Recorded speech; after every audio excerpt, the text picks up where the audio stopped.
कभी कभी हम अपनी जिंदगी में ऐसी आजमाइशों में पड़ जाते हैं कि हम समझ नहीं पाते कि इनमें से कैसे निकला जाए।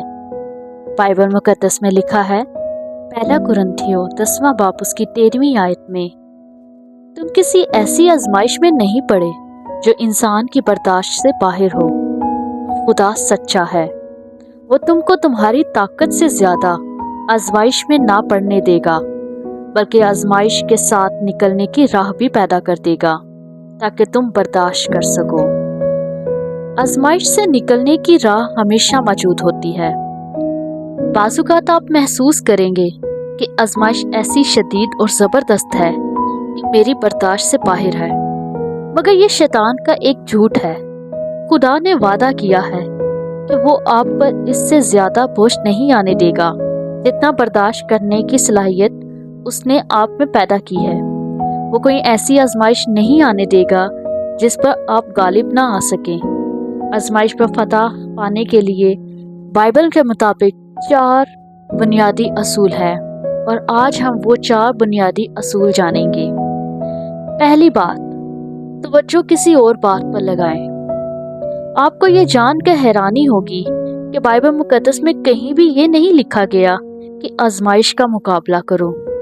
अलबत्ता ये जरूर लिखा है कि इब्लीस का मुकाबला करो, मगर ये दोनों बातें फर्क है, क्योंकि ख्याल या सोच की मज़ाहमत करने से उसका मुकाबला करने से बात नहीं बनती। इस तरह गलत पर तवज्जो ज्यादा शदीद हो जाती है और उसकी रग़बत बढ़ जाती है।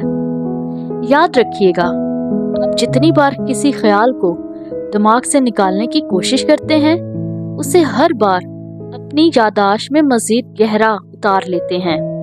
उसका मुकाबला या मज़ाहमत करने से दरअसल आप उसे और मजबूत करते हैं। आप आजमाइश के एहसास से लड़कर इसे शिकस्त नहीं दे सकते। आप किसी एहसास से जितना ज्यादा लड़ेंगे उतना ही वो आप पर हावी हो जाएगा, आपको अपनी गिरफ्त में ले लेगा। इसलिए आजमाइश हमेशा किसी ख्याल से शुरू होती है और उसे बेअसर करने का तेज तरीन तरीका ये है कि तवज्जो या ध्यान किसी और बात या काम की तरफ लगाएं। दूसरा बाइबली असूल ये है, अपनी जदोजहद किसी खुदा परस्त दोस्त या मददगार ग्रोह को बताएं। आपको सारी दुनिया में नशर करने की जरूरत नहीं, ताहम आपको कम से कम एक मुखलिस शख्स की जरूरत होगी जिसे आप अपनी जदोजहद के बारे में बता सकें। बाइबल मुकद्दस कहती है, 1 से 2 बेहतर है, क्योंकि अगर वो गिरे तो एक अपने साथी को उठाएगा, लेकिन उस पर अफसोस जो अकेला है जब वो गिरता है, क्योंकि कोई दूसरा नहीं जो उसे उठा खड़ा करे। अगर आप किसी पक्की आदत, किसी नशे या किसी आजमाइश से मगलूब हैं, हार रहे हैं और हजारों कोशिशों के बावजूद नाकामी एहसास जुर्म के चक्कर में फंस गए हैं, तो फकत अपनी कोशिश से बेहतरी नहीं आएगी, आपको दूसरों की मदद की जरूरत होगी। बाज आजमाइशों पर सिर्फ इसी सूरत में गलबा पाया जा सकता है कि आपका कोई हमदर्द साथी हो जो आपके लिए दुआ मांगता हो, आपकी हौसला अफजाई करता हो और आपसे जवाब तलब करता हो। यहाँ आपके लिए सोचने की बात है, क्या आप दिल से चाहते हैं कि मुस्तकबिल या ढीठ आजमाइश से शिफा पाएं जो आप पर बार बार गालिब आ जाती है?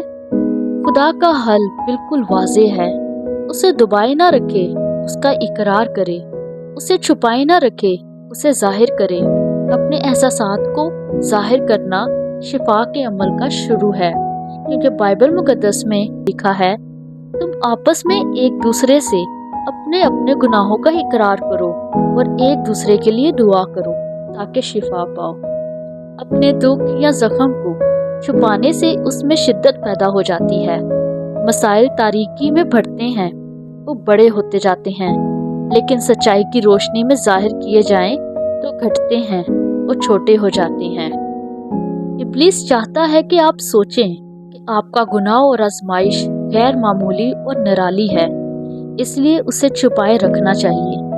हकीकत ये है कि हम सब एक ही कश्ती में सवार हैं, इसलिए हम सब कहीं ना कहीं आजमाइशों का मुकाबला कर रहे हैं, तो अपने साथ कोई एक ऐसा मुखलिस दोस्त देखें जिसके साथ आप अपनी आजमाइश को बयान कर सके। तीसरी बात वो ये है कि इब्लीस का मुकाबला करो। बाइबल मुकद्दस में बताया गया है कि फरोतन होने और खुदा के ताबे होने के बाद हमें इब्लीस का मुकाबला करना चाहिए। याकूब चौथा बाब और उसकी 7वीं आयत का बाकी हिस्सा कहता है, इब्लीस का मुकाबला करो तो वो तुमसे भाग जाएगा।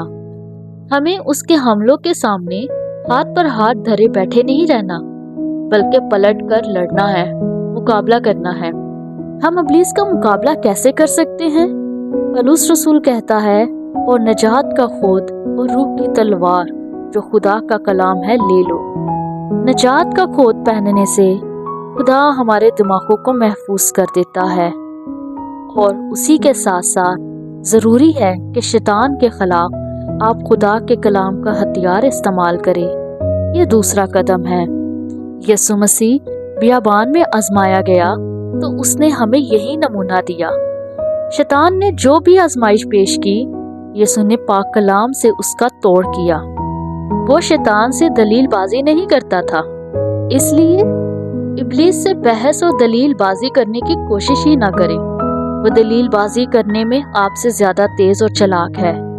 चौथी और आखिरी बात वो ये है, अपनी गैर महफूज हालत को अच्छी तरह समझे। कभी खुद राय और हद से ज्यादा खुद एतमाद ना हो, खुशफहमी में ना रहें। ये तबाह होने का नुस्खा है।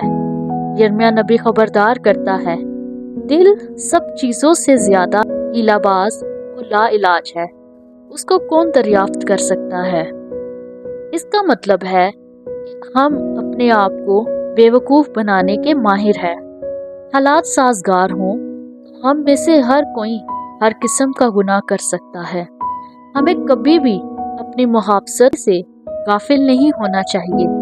याद रखिए, होशियार आदमी अपनी रविश को देखता भालता है, तना डरता है और बदी से अलग रहता है। ये भी याद रखिए कि आजमाइश से दूर रहना आसान तो है, मगर उससे बाहर निकलना मुश्किल है। इसलिए अपने आप को ऐसी आजमाइश से दूर रखें जिसमें आप जानते हैं कि आप कमजोर हैं।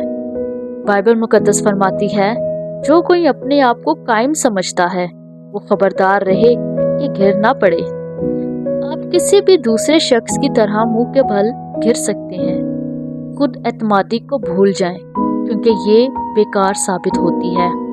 खुदा पर एतमाद करना सीखें, उसे पुख्ता आदत बना लें। उम्मीद करती हूँ कि इस कलाम के वसीला से आपने बरकत पाई होगी। खुदा आपको बरकत दे। आमीन।